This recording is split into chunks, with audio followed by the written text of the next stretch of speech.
नमस्कार फ्रेंड्स, एक बार फिर से स्वागत है हमारे YouTube channel civilization civil engineer में। आज हम स्टार्ट करेंगे चैप्टर नंबर 3, जिसका नाम है pair of linear equation in two variables. तो चलिए सबसे पहले इसके बारे में देखते हैं। ये मेरा इंट्रोडक्शन पार्ट है चैप्टर नंबर 3 का, class 10th math, pair of linear equations in two variable. सबसे पहले तो यहाँ पे बोला गया है वेरिएबल। अब वेरिएबल क्या कहलाते हैं, ठीक है, 1 वेरिएबल, 2 वेरिएबल। तो सबसे पहले हम वेरिएबल के बारे में समझेंगे। यहाँ पे मैंने एक इक्वेशंस लिखी हुई है जिसमें लिखा हुआ है 4x + 3y + 8 = 0। इसमें हम सबसे पहले वेरिएबल समझेंगे कि वेरिएबल क्या कहलाता है। इस पहले 4x में हम समझते हैं कि क्या होता है ना। जो ये 4 वाला पार्ट है, ओनली 4, ये मेरा क्या कहलाता है, कोफिशिएंट कहलाता है। और जो इसके साथ x, y या z लिखा हुआ है, जो भी लिखा होगा, वही मेरा क्या कहलाता है, वेरिएबल कहलाता है।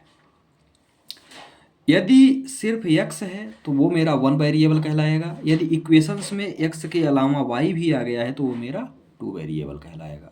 यहाँ पे हम x और y दोनों पढ़ेंगे, ठीक है। यहाँ इक्वेशन में हम x और y दोनों पढ़ेंगे। इस इक्वेशंस में 4x + 3y + 8 है, मतलब यहाँ x और y दोनों है।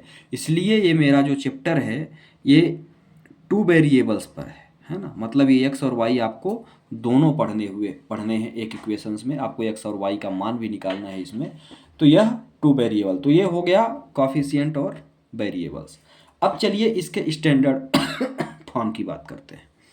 स्टैंडर्ड फॉर्म की यदि हम बात करते हैं तो ये मेरी स्टैंडर्ड फॉर्म होती है किसकी, 2 वेरिएबल इक्वेशंस की, ठीक है। पेयर ऑफ लीनियर इक्वेशंस की जो स्टैंडर्ड फॉर्म होती है वो होती है a1x + b1y + c1 = 0 और a2x + b2y + c2 = 0। अब जो ये इक्वेशन होती है, ठीक है, इसी फॉर्म में हमारा जो इक्वेशन मिलेगा, जो हमारा समीकरण मिलेगा, वो कुछ इसी फॉर्म में मिलेगा, 2 वेरिएबल। जैसे यहाँ पर हम बात करते हैं तो यहाँ पर हमारा जो y का टर्म है इस इक्वेशंस में मेरा जो y का टर्म है वो क्या है, नहीं है, ठीक है। और यहाँ पर जो मेरा इसकी फॉर्म की यदि मैं बात करता हूँ तो हम यहाँ पे x और y दोनों टर्म है मेरे पास। मतलब जो कोफिशिएंट है, सॉरी वेरिएबल है, वो मेरा दोनों है, ठीक है, x और y।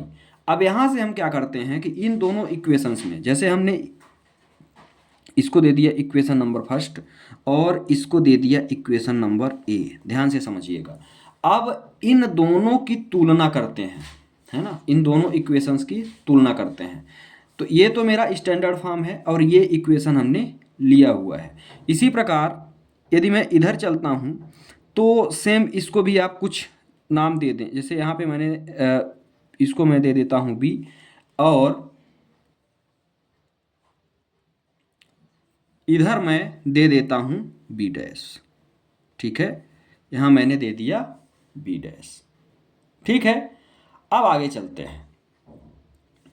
यदि मैं इन दोनों की तुलना करता हूँ तो ध्यान से देखिएगा, यहाँ पे मेरा a1x है और ये मेरा क्या है, 3x है।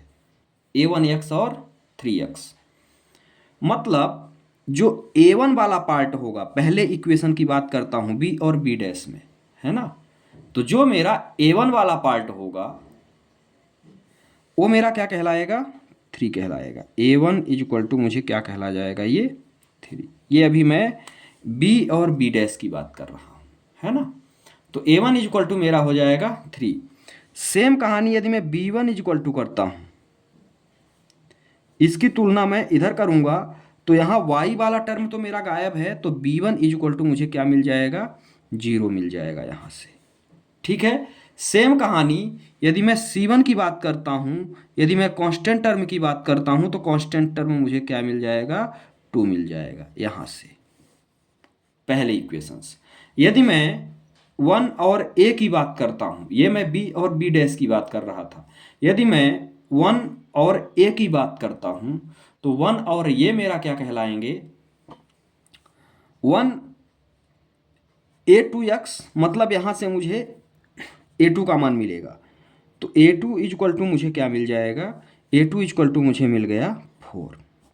ठीक है, क्योंकि इस स्टैंडर्ड फॉर्म से इस इक्वेशंस की हम तुलना करेंगे। तो ए टू इक्वल टू मुझे मिल गया 4। यदि यहीं पे हम बी टू की बात करते हैं तो बी टू इक्वल टू मुझे क्या मिलेगा, 2 मिल जाएगा, ठीक है। और सी टू इक्वल टू मुझे क्या मिलेगा, तो सी टू इक्वल टू मुझे मिल जाएगा यहाँ से 5। तो इस तरह से हम जो है लीनियर इक्वेशंस के बारे में और स्टैंडर्ड फॉर्म की तुलना करते हैं। अब चलिए इसी पर हम सेकेंड टॉपिक की चर्चा करते हैं।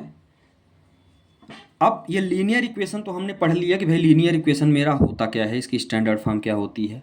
अब आगे चलते हैं तो इसको सॉल्व कैसे करते हैं, उन मेथड के बारे में अपन चर्चा करते हैं। पहली मेथड है ग्राफिकल मेथड, जो अपने दोनों स्टैंडर्ड फॉर्म देखा, उनको सॉल्व करने का जो तरीका है उसको हम कैसे कैसे सॉल्व कर सकते हैं, तो हम बारी बारी से इन तीनों मेथड के बारे में देखेंगे। पहली है ग्राफिकल मेथड, दूसरी है सब्स्टिट्यूशन मेथड और तीसरी है एलिमिनेशन मेथड। इन तीनों मेथड के बारे में अब हम बारी बारी से देखेंगे कि इसको हम कैसे सॉल्व कर सकते हैं। तो आइए चलते हैं नेक्स्ट पेज पर। अब ये है मेरी पहली मेथड ग्राफिकल मेथड, जिसके बारे में अपन देखेंगे कि हम इसको सॉल्व कैसे करते हैं, ठीक है। ये ग्राफिकल मेथड में दोनों स्टैंडर्ड फॉर्म लिखे हुए हैं, दोनों इक्वेशंस के दो इक्वेशन मुझे दिए रहेंगे, जो कि इस फॉर्म में दिए रहेंगे a1x b1y c1 and a2x b2y c2, जो कि दोनों इक्वेशन 0 के बराबर रहेंगे। अब हम ग्राफिकल रिप्रेजेंटेशन कैसे करते हैं उसके बारे में अपन चर्चा करेंगे और देखते हैं कि ग्राफिकल रिप्रेजेंटेशन हम कैसे करते हैं। चलिए अब आइए ग्राफिकल रिप्रेजेंटेशंस के बारे में देखते हैं कि ये हमारा होता कैसे है ना। और हम ग्राफ प्लॉट करके भी आपको दिखाएंगे कि कहाँ कहाँ क्या क्या सॉल्यूशंस हमारे हो सकते हैं। चलिए पहली चीज़, जब हम ग्राफिकल रिप्रेजेंटेशंस की बात करते हैं तो पहला है दिया हुआ है a1/a2, है ना, जो अपन स्टैंडर्ड फॉर्म से हमने निकाला था। तो अब हम क्या करेंगे, उसी स्टैंडर्ड फॉर्म में दोनों समीकरण में हम a1/a2 का मान निकालेंगे, जैसे हमने अभी थोड़ा सा 2 मिनट पहले देखा। फिर b1/b2। अब a1/a2 और b1/b2 एक दूसरे के बराबर नहीं होने चाहिए। जब वो एक दूसरे के बराबर नहीं होंगे तब हमारी जो लाइन होगी, जब a1 और a2 b1 और b2 के बराबर नहीं होगा तो हमारी लाइन कहाँ जाएगी, इंटरसेक्टिंग जाएगी। अब ये इंटरसेक्टिंग कहाँ जाएगी ये हम देखते हैं। तो जब हम प्लॉटिंग करेंगे, जब हम ग्राफ प्लॉटिंग की बात करते हैं, ठीक है, तो ये मेरी x होती है, ये मेरी x डैश होती है, ये मेरी y एक्सिस है और ये y डैश एक्सिस है। मतलब नीचे साइड निगेटिव वैल्यू रहेगी और x dash side negative value रहेगी। हम बात कर रहे हैं a1/a2 और b1/b2 की, ठीक है। इस कंडीशंस में हमको वन सोल्यूशन प्राप्त होता है और इंटरसेक्टिंग लाइन मिलती है। जब आप ग्राफ प्लॉट करोगे तो जो लाइन मिलेंगी दोनों इक्वेशंस की वो हमको इंटरसेक्टिंग मिलेंगी। कैसे, मान लीजिए अभी आगे सॉल्व करके भी अपन देखेंगे। मान लीजिए कि पहली इक्वेशंस मुझे कुछ ऐसे प्राप्त हो गई, ठीक है। पहली इक्वेशन जो हमने फर्स्ट इक्वेशन सॉल्व किया a1x b1y और c1 = 0 की, वो मुझे ये वाली लाइन प्राप्त हुई। तो जो दूसरी लाइन होगी वो इस लाइन को कहीं ना कहीं क्या करेगी, काटेगी, कुछ इस प्रकार। मतलब इस लाइन को वो कहीं ना कहीं इस प्रकार क्या करेगी, काटेगी, ठीक है। ये जो पॉइंट है यही हमारा इंटरसेक्टिंग पॉइंट कहलाता है। बात समझ में आ गई। और इसका जो सल्यूशन होता है उसका x और y के कोई एक मान, मतलब वन सल्यूशन होगा, ठीक है। इसका जो हम सल्यूशन करेंगे तो उसका जो सल्यूशन होगा वो क्या होगा, वन सल्यूशन होगा, ठीक है। सेकंड में चलते हैं। जब हम बात करते हैं आगे की, तो आगे हमको क्या प्राप्त होगा इस पर अब हम चर्चा करते हैं। यदि a1 a2 b1 b2 के बराबर हो और c1 c2 के भी बराबर हो, मतलब हमारी जो तीनों वैल्यूज हैं वो आपस में क्या हो जाएं, बराबर हो जाएं, उस कंडीशंस में मुझे कॉन्सिडेंट लाइंस मिलती हैं, ठीक है। कौन सी लाइन मिलेगी, अब ये लाइन क्या कहलाती है, तो ये लाइन कहलाती है कि मैंने, ध्यान से देखिएगा, ये सेकेंड की बात कर रहा हूं मैं, है ना। ये मेरा फर्स्ट है, ये मेरा सेकेंड है, ठीक है। ये मुझे कब प्राप्त होता है, जब तीनों बराबर हों, है ना, तो उस कंडीशंस में एक लाइन तो मिलेगी और जो दूसरी लाइन है वो भी इसी के ऊपर मिलेगी। दूसरी लाइन भी मेरी क्या होगी, इसी के ऊपर मिलेगी। ठीक है, अलग से मुझे कोई भी लाइन प्राप्त नहीं होगी। जो दोनों इक्वेशंस की सोल्यूशन है, जो जो दोनों इक्वेशन का जो लाइन मुझे मिलेगा वो इसी पर मिलेगा। बात समझ में आ गई। और इसके जो सोल्यूशन होते हैं वो बहुत सारे सोल्यूशंस होते हैं, मेनी सोल्यूशंस होते हैं। थर्ड की बात करते हैं। थर्ड मेरा क्या कहलाता है और इसको कैसे सॉल्व करते हैं। इसमें A1 A2 और B1 B2 तो आपस में बराबर होते हैं, लेकिन जो C1 और C2 होता है वो क्या होता है, वो बराबर नहीं होता। ठीक है, वह कुछ ना कुछ वैल्यू उसकी चेंज होगी। ये दोनों तो आपस में बराबर होंगे लेकिन ये बराबर नहीं होगा। इस कंडीशन में जब ऐसी सिचुएशन हमको मिलती है तो इस कंडीशंस में हमको पैरेलल लाइन मिलती है। पैरेलल लाइन का मतलब क्या हुआ कि जो पहली लाइन हमको प्राप्त होगी तो वो मान लीजिए कुछ यदि ऐसी मिली तो दूसरी लाइन जस्ट इसी के पैरेलल इस ग्राफ में प्राप्त होगी। ठीक है, और इसके जो सल्यूशन होंगे यदि पैरेलल निकल गया, यदि इस टाइप की कंडीशंस हमारी दोनों इक्वेशन में फंसी तो हम कोई भी सल्यूशन नहीं करेंगे, मतलब उसका कोई सल्यूशन नहीं होता है, हम सीधे लिख देते हैं नो सल्यूशन। ठीक है, ये एक्स एक्सिस है और ये हमारी क्या है, वाई एक्सिस है। ये हमेशा क्या रहती हैं आपस में, कभी भी चेंज नहीं होगी। ये एक्स ही रहेगी और ये वाई ही रहेगी। ठीक है, अब चलिए जो अभी हमने बोला उसी कंडीशंस को हम फुलफिल करते हैं और आगे एक ग्राफिकल मेथड से एक ग्राफ रिप्रेजेंट करके आपको दिखाते हैं कि हम कैसे इस चीज़ को सॉल्व करते हैं। अब आइए जो इक्वेशन मुझे दिया हुआ है इस इक्वेशन से हम चेक करते हैं कि ये हमारा कैसा सल्यूशन होगा। सबसे पहले तो हमारे पास जो वैल्यू दी हुई है इसको देख लेते हैं। तो A1 बराबर मुझे क्या दिया हुआ है 2, B1 बराबर मुझे क्या दिया हुआ है 1 और C1 बराबर मुझे दिया हुआ है -6। ठीक है, सेम कहानी इधर आते हैं दूसरे इक्वेशन से। तो A2 बराबर 2 है, B2 बराबर -2 है और C2 बराबर -4 है। ठीक है, हमको क्या चेक करना है, हमको चेक करना है क्या कि इसका सल्यूशन होगा या नहीं होगा। मतलब A1 upon A2 equal to B1 upon B2 equal to C1 upon C2। ठीक है, अब इस कंडीशंस में हमको क्या करना है, इसमें सारी वैल्यू को पुट करना है। सारी वैल्यू को यदि मैं पुट करता हूं तो देखता हूं कि मुझे क्या मिल रहा है। A1 2 है, ये कितना है 4 है। अभी मैं इक्वल टू का ही साइन लगा रहा हूँ सिर्फ समझने के लिए। यहाँ पे क्या है भाई -2 है हमारा, तो हम यहाँ ये पूरी वैल्यू माइनस को ऊपर कर देते हैं, है ना। और इसके बाद आगे क्या दिया हुआ है मुझे दिया हुआ है 6 अपान -4, मतलब ये। अब ये ध्यान से देखिएगा, ये और ये आपस में क्या हो गए, कट गए, है ना। लेकिन ये मेरा ये वैल्यू माइनस में है, ये वैल्यू प्लस में है। इसका मतलब क्या हुआ, इसका मतलब ये हुआ कि ये वैल्यू मेरी बराबर नहीं है ना। मतलब मुझे क्या मिल गया, मुझे मिल गया A1 upon A2 is not equal to B1 upon B2। ठीक है, इसका मतलब क्या हुआ, अभी अपन ने थोड़ा सा पहले देखा कि इसका मतलब होता है कि मुझे क्या मिलेगा, ग्राफी सल्यूशन मिलेगा जो कहीं ना कहीं एक पॉइंट पर मुझे क्या करेगा, काटेगा, ग्राफ जब प्लॉट करेंगे तो। और इसका जो सल्यूशन होगा वो क्या होगा, इसका सल्यूशन होगा 1 या यूनिक। ठीक है, 1 सल्यूशन या यूनिक सल्यूशन। ठीक है, ये हो गया अपना।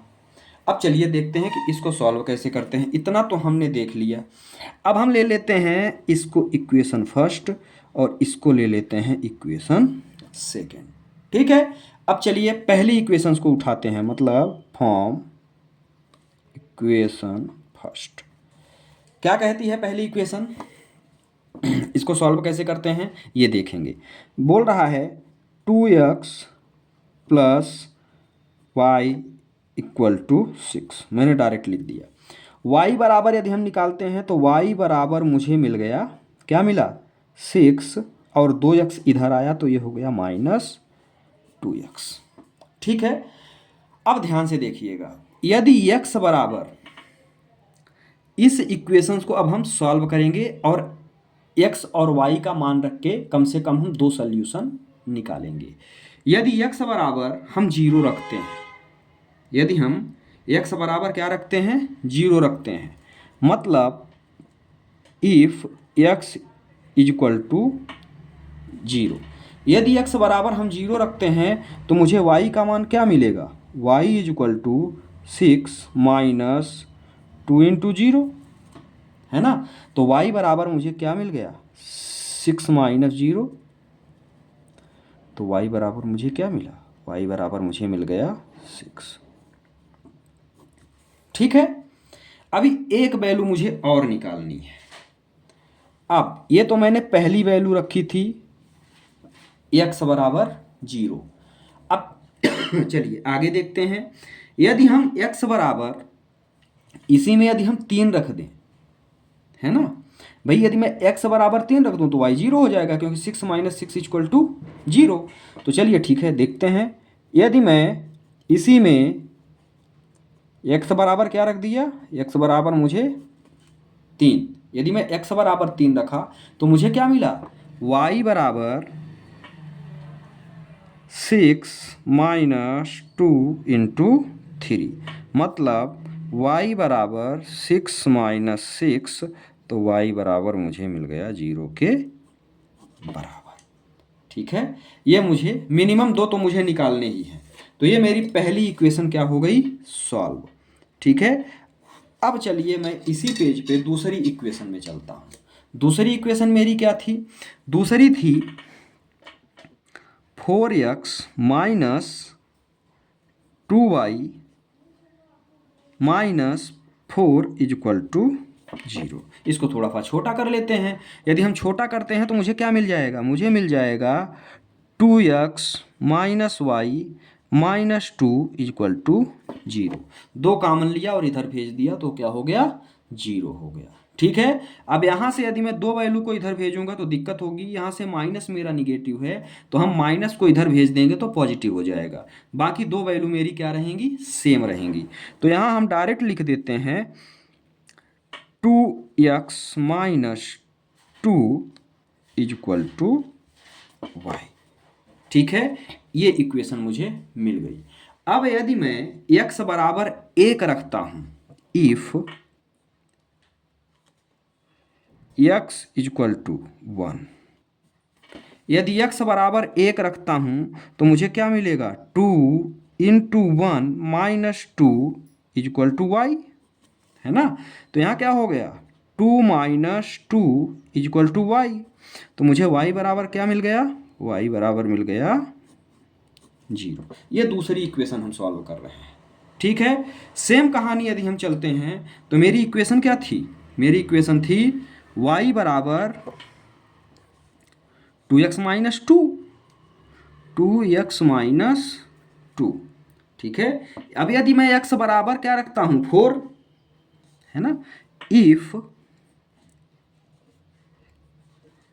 x इक्वल टू 4, यदि मैं x बराबर 4 रखता हूं तब देखते हैं क्या मिलेगा। यदि मैं x बराबर 4 रखता हूं तो y बराबर 2 इंटू 4 माइनस 2, तो y बराबर मुझे क्या मिल गया, 8 माइनस 2, तो ये मिल गया y बराबर 6।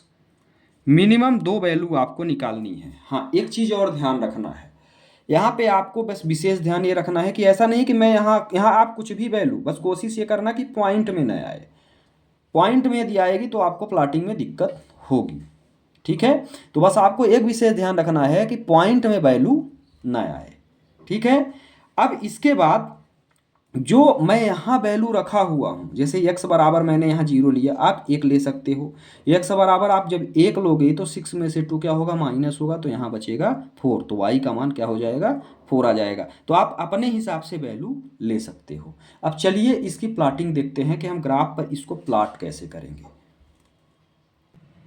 अब हम इस तरह की टेबल बना लेते हैं और इसकी प्लॉटिंग देखते हैं कि हम अब इसको ग्राफ में कैसे प्लॉट करेंगे। देखिए सबसे बड़ी चीज़ ये होती है कि यहाँ पे x और y की वैल्यू आपको दी गई है। ये इक्वेशन फर्स्ट है जो हमने अभी प्रीवियस पेज पे सॉल्व किया, ये इक्वेशन सेकंड है जो हमने अभी सॉल्व किया। इन दोनों की वैल्यू रखी है, x बराबर 0 लिया था तो y बराबर 6 प्राप्त हुआ था। ध्यान से देखिएगा, x बराबर आपने क्या लिया, 0 लिया, तो y बराबर मुझे क्या प्राप्त हुआ, 6। x बराबर आपने 3 लिया तो y बराबर 0 प्राप्त हुआ। x बराबर आपने 0 लिया है ना, x बराबर 0 मिला तो y बराबर क्या मिला, y बराबर 6 मिला। ठीक है, पहली वैल्यू x की रहती है तो x की तो जो 0 मिली, ना हम इधर आ सकते ना इधर आ सकते, तो ये तो मेरा हो गया x का 0। अब इसके बाद y मुझे क्या मिला है, y मुझे 6 मिला है, तो ये मुझे क्या मिल जाएगा, 6। ये जो कोऑर्डिनेट होगा मेरा वो क्या होगा, ये हो जाएगा 0,6। मतलब x की वैल्यू 0 है और y की वैल्यू क्या है, 6 है। ठीक है, सेम कहानी आगे चलते हैं। तो x मुझे क्या मिला है, 3। x पर हम 3 आएंगे, x मुझे क्या है, 3 है, तो x पर हम कहाँ आएंगे, 3 पॉइंट आएंगे, 1 2 3। और y मुझे क्या मिला है, 0, तो y में तो हम कहीं नहीं जा रहे हैं और x पर 3 है, तो ये हो जाएगा मेरा y 0 है यहाँ पर, क्योंकि मैं एक भी ऊपर नहीं गया ना एक भी नीचे आया, नीचे आता तो माइनस में मिलता, तो y बिल्कुल 0 है। लेकिन 3 हमको x पर चलना है, x पर कितना चलना है, x पर चलना है मुझे 3 पॉइंट, मतलब x पर तो मैं 3 चला लेकिन y पर मैं कितना चला, 0 चला। आ गया समझ में। अब इन दोनों को हम क्या करेंगे, इन दोनों को एक स्ट्रेट लाइन में मैच कर देंगे। ठीक है, मिला देंगे, एक स्ट्रेट लाइन बिल्कुल ऐसे खींच देंगे। ठीक है, पहली इक्वेशन मेरी सॉल्व हो गई। चलिए दूसरी इक्वेशन का देखते हैं। x का मान कितना है, 1 है, तो x का मान हम 1 चलेंगे, ये रहा x का मान 1 और y का मान 0 है, तो ये कितना हो गया, ये हो गया मेरा 1,0। ठीक है, x पे मैं 1 आया और y पे मैं 0, y पे मैं भी ऊपर नहीं जा रहा हूँ।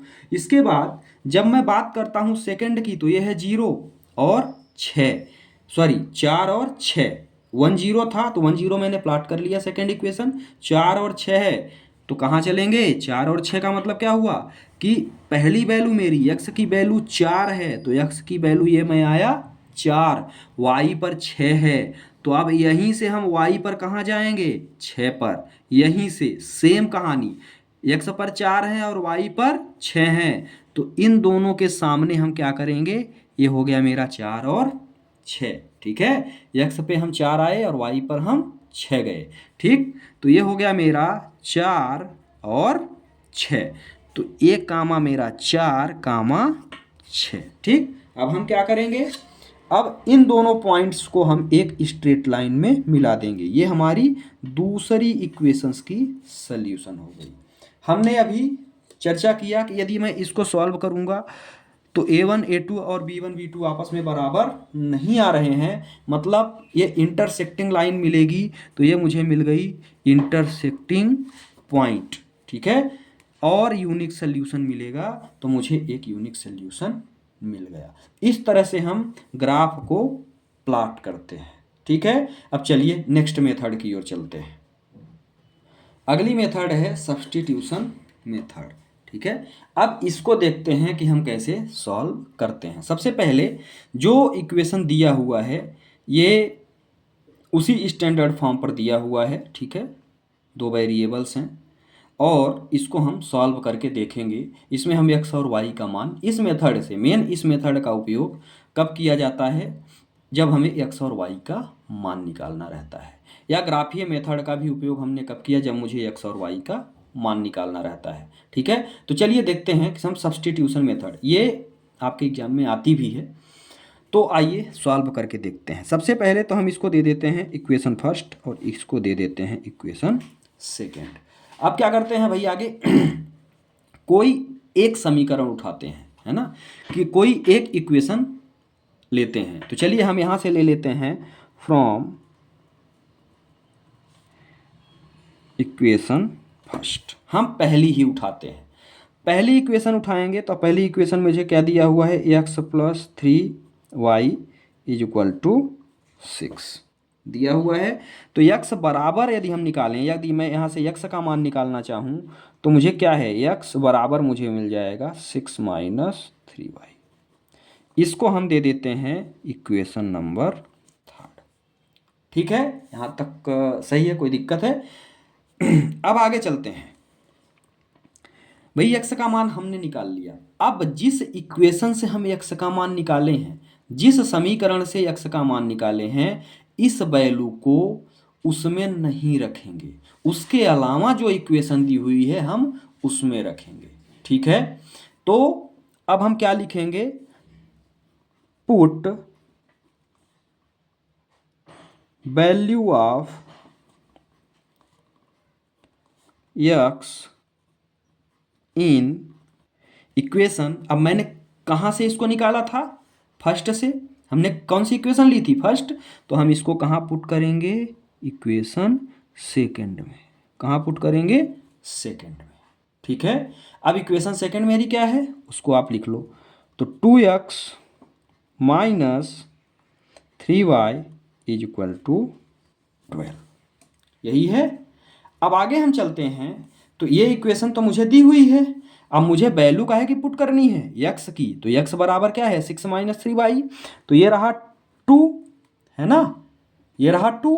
और यक्स का मान हम रखेंगे, तो यक्स का मान क्या है, 6 माइनस 3y। ठीक है, और minus 3y is equal to 12। बाकी हम पूरे को क्या करेंगे, उतार देंगे।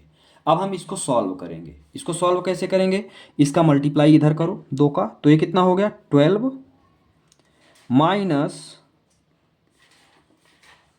12 minus 6y minus 3y is equal to 12। यहाँ तक ठीक है, कोई दिक्कत है? अब चलिए इसको और आगे सॉल्व करते हैं। यहाँ से ये भी y टर्म है और ये भी y टर्म है ना। तो इन दोनों को आपस में आप क्या कर दो, जोड़ दो। दोनों माइनस में है तो ये हो जाएंगे minus 9y is equal to 12। कोई दिक्कत है यहाँ तक? अब यहाँ तक आपको कोई दिक्कत नहीं है तो आगे भी कोई दिक्कत होने वाली है नहीं। इस 12 को आप इधर भेज दो। इस 12 को हम इधर भेजेंगे तो ये क्या हो जाएगा, ये तो मेरा क्या है, minus 9y is equal to 12 minus 12। चूँकि इधर पॉजिटिव है तो ये इधर आएगा तो निगेटिव हो जाएगा। अब ये हो गया 12 माइनस 12। अब आगे क्या कर सकते हैं हम, ये तो मेरा 9y है, ये रहेगा ही, है ना। और ये क्या हो जाएगा, ये हो जाएगा 0। ठीक है, ये हो गया मेरा 0। तो जब हम y बराबर निकालेंगे तो y बराबर मुझे क्या मिल गया, y बराबर मिल गया 0 अपान माइनस 9। मतलब जो मुझे y का मान मिला, तो यहाँ क्या है, 0 अपान नंबर है, मतलब ये किसके बराबर हो जाएगा, 0 के। ठीक है, तो y बराबर मुझे क्या मिल गया, 0। तो अब आप लिख दोगे यहाँ तो मुझे मिल गया y बराबर 0। ठीक है, अब मुझे जब y बराबर 0 मिल गया, तो अब इस 0 को यदि मैं इक्वेशन थर्ड में रखूं, ये रहा मेरा इक्वेशन थर्ड। ठीक है, तो अब आगे चलते हैं, देखते हैं कैसे करेंगे। y बराबर तो आपको मिल गया, क्या मिला, 0। ठीक है, तो अब put value of y in equation third. अब इक्वेशन थर्ड हमारी क्या थी, इक्वेशन थर्ड हमारी थी x बराबर 6 माइनस 3y। मुझे अब भाई y की वैल्यू मुझे मिल गई, अब मुझे x की चाहिए। तो x बराबर 6 माइनस 3y। अब y बराबर क्या है, 0 है, भाई आपने निकाला है।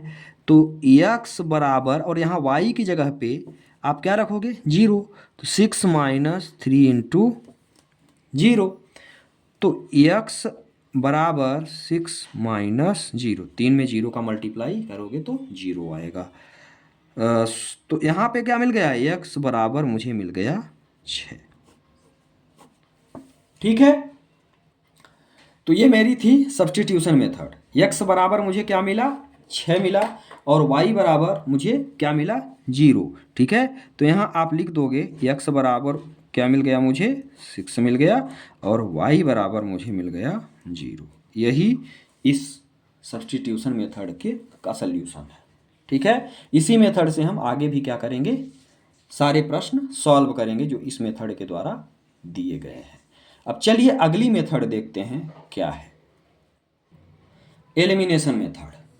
अब एलिमिनेशन मेथड को हम कैसे सॉल्व करेंगे इसमें देखेंगे। ठीक है, तो सबसे पहले हम क्या लेते हैं, इसमें भी हम x और y का मान ही निकालते हैं, थोड़ा सा उससे डिफरेंट है। एक मेथड आपके चैप्टर से कट गई हुई है जो पुरानी थी, क्रॉस मेथड। ठीक है, तो उसको हम नहीं पढ़ेंगे, हमारे सिलेबस में सिर्फ 2 ही मेथड हैं, 3 मेथड हैं, ग्राफिकल है, एक अभी आपने देखा, और ये तीसरी चल रही है एलिमिनेशन मेथड। तो चलिए देखते हैं हम इसको कैसे सॉल्व कर सकते हैं। सबसे पहले तो हमको नाम से ही समझ में आ रहा है कि कोई एक वैल्यू को हम क्या करेंगे, एलिमिनेट करेंगे। मतलब किसी एक वैल्यू को हमको क्या करना है, एलिमिनेट करना है, हटाना है। अब किसी एक वैल्यू को यदि हटाना है तो हम क्या कर सकते हैं, अब यहाँ तो मेरी, या तो मैं इसको बराबर करके हटा दूं या तो मैं इसको बराबर करके हटा दूं, बराबर होगा और मैं साइन चेंज करूंगा तो अपने आप हट जाएगा। लेकिन यहाँ पे जो इक्वेशन दी हुई है, ठीक है, यहाँ पे ऑलरेडी एक वैल्यू जो y की वैल्यू है, ठीक है, वो मेरी क्या है, बराबर है। यहाँ पे y की वैल्यू क्या है, बराबर है, और ऑलरेडी इसमें साइन भी मुझे अलग अलग दिख रहे हैं, ये निगेटिव है और ये पॉजिटिव है। ठीक है, तो ये आसानी से कट सकता है। तो यदि ऐसा ना होता तो हम क्या करते, यदि ऐसा नहीं होता तो हम किसी एक टर्म को एलिमिनेट करने के लिए जो इस टर्म के गुणज में, मतलब मल्टीप्लाई में जो संख्या रहती है, उसी का हम फर्स्ट में यदि है तो सेकंड में पूरे के साथ मल्टीप्लाई करते हैं। और सेम कहानी, इसका जो गुणज है, यहाँ 1 है तो 1 का इसके साथ मल्टीप्लाई कर देते, और यहाँ 2 है तो 2 का पूरे इक्वेशन के साथ मल्टीप्लाई कर देते। ठीक है, फिलहाल अभी तो मुझे दिया हुआ है तो हम क्या करेंगे, हम इसको सॉल्व करेंगे। तो ये प्लस माइनस तो कट गया हमारा। ठीक है, ये प्लस माइनस कटा, अब ये 2 और 1 3, तो ये क्या होगा, 3x = मुझे कितना मिल गया, 18। 12 और 6 18। ठीक है, यहाँ तक सही है। तो x बराबर मुझे क्या मिल गया, x बराबर मुझे 18/3, तो x बराबर मुझे 6 मिला, जो कि आपने प्रीवियस मेथड से भी आपने प्राप्त किया था, है ना। जो पहली मेथड हमने की इसके पहले, उसमें भी मुझे यही मिला था। आ गया समझ में। अब क्या कर सकते हैं, तो अब इस x को या तो आप फर्स्ट में रख दो या तो आप सेकंड में रख दो, दोनों से आपको y का मान प्राप्त हो जाएगा। भाई x का मान यदि मैं यहाँ रख दूंगा तो यहाँ सिर्फ बचा y, तो y को हम क्या कर सकते हैं, सॉल्व करके निकाल सकते हैं। तो चलिए देखते हैं। तो आप क्या लिखेंगे, put the value of x in equation first. हम क्या करेंगे, जो ये x की वैल्यू है उसको हम इक्वेशन फर्स्ट में पुट करेंगे। ठीक है, कैसे करेंगे चलिए देखते हैं। इक्वेशन फर्स्ट पहले आप लिख लो, x + 3y = क्या दिया हुआ है, 6। अब x का मान मेरे पास क्या है, x का मान है 6, x बराबर क्या है, 6, तो यहाँ आप रख सकते हो 6 + 3y = 6। यहाँ तक कोई दिक्कत। अब आगे सॉल्व करते हैं। आगे सॉल्व करेंगे तो 6 को इधर से इधर भेजेंगे, 6 को इधर से इधर भेजेंगे तो मुझे क्या मिल जाएगा, 6 - 6। तो ये क्या हो गया, 6 में यदि मैं 6 को घटाऊं, सब्ट्रैक्ट करूं, तो क्या मिलेगा मुझे, 0 मिल जाएगा। ठीक है। तो 3y मुझे 0 मिला। तो जब मैं y बराबर करूँगा तो ये क्या हो जाएगा 0/3। भाई ये इधर मल्टीप्लाई में है तो इधर आएगा तो क्या होगा डिवीजन में जाएगा। ठीक है। तो ये हो गया 0/3। आप 0/3 मतलब 0 नंबर इक्वल टू क्या होता है 0 होता है। यदि यही उल्टा होता नंबर अपान जीरो होता तो हो जाता इनफाइनाइट। लेकिन यहाँ पे क्या मिला 0/नंबर। तो ये मेरा क्या होगा y बराबर ये किसके होगा 0 के। ठीक है। तो मुझे इस मेथड से भी x और y के मान हमने प्राप्त कर लिए, एलिमिनेशन मेथड से भी। तो मुझे क्या मिला x बराबर मुझे मिल गया 6 और y बराबर मुझे मिल गया 0। तो ये रहा चैप्टर नंबर 3 का इंट्रोडक्शन पार्ट। जो चीज़ें न समझ में आई होंगी उसको आप कमेंट बॉक्स में ज़रूर बताइएगा। चैनल को सब्सक्राइब करिए, ज़्यादा से ज़्यादा वीडियो को शेयर करिए, और यदि समझ में आया हो तो लाइक करना ना भूलें। बहुत बहुत धन्यवाद।